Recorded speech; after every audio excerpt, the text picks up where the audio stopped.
Kevin Costner desperately wanted to direct Clint Eastwood's most acclaimed Western, which overshadowed their eventual movie collaboration. The careers of Clint Eastwood and Kevin Costner have interesting parallels, with the two having their movie breakthroughs thanks to a Western. Eastwood had the groundbreaking Dollars movie trilogy, while Costner stole the show in 1985's Silverado. Eastwood later used his star power to move into directing too, which is something Costner would do also, beginning with the acclaimed Dances with Wolves.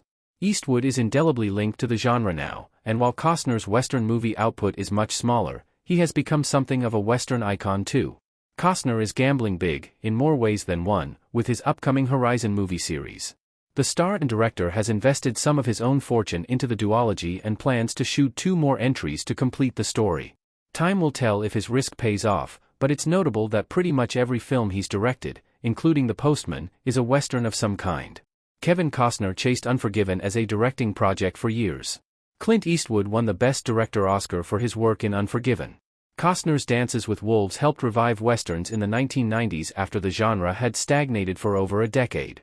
It likely helped push Eastwood to finally make Unforgiven, which was a screenplay he sat on for years after acquiring it. The original script was penned during the late 1970s, with the likes of Francis Ford Coppola considering directing Unforgiven with John Malkovich in the lead. Costner revealed in a 2004 chat with EW that he once chased Unforgiven as a director for 6 years and had little concern about its bleak subject matter. A version of Unforgiven directed by, and possibly starring, Costner is a curious, what-if scenario, but it all worked out. In truth, Eastwood was always the best choice, since he is a legend of the genre. The movie's deconstruction of the myth of the Old West is all the more powerful because Eastwood is playing the lead role. Costner is the reason Morgan Freeman starred in Unforgiven. Costner recommended Unforgiven to his Robin Hood co-star. William and Ned talking on horses in Unforgiven. Morgan Freeman experienced movie star fame later in life, thanks to Driving Miss Daisy and Seven. Another big role for the actor was Azim in 1991's Robin Hood, Prince of Thieves, starring Costner in the title role. Costner's accent may have been mocked by critics, but the movie still became a huge success, and Freeman soon moved on to bigger projects. One of these was Unforgiven, where the actor plays Ned, the ill-fated best friend of Eastwood's money.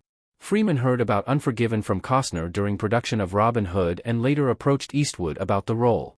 Unforgiven would kick off a fruitful creative relationship between Eastwood and Freeman, with the duo reuniting for 2004's $1 Million Baby, where Eastwood scored his second Best Director Academy Award, and 2009's Invictus. Costner and Eastwood later worked together on A Perfect World. The only Costner and Eastwood collaboration was Clint's Unforgiven follow-up. Clint Eastwood as a Texas Ranger in A Perfect World. Costner's hopes of directing Unforgiven didn't pan out, but he and Eastwood would work together the very next year. Eastwood signed on to A Perfect World as director and had no intentions of playing a role in the 1993 thriller, via the New York Times.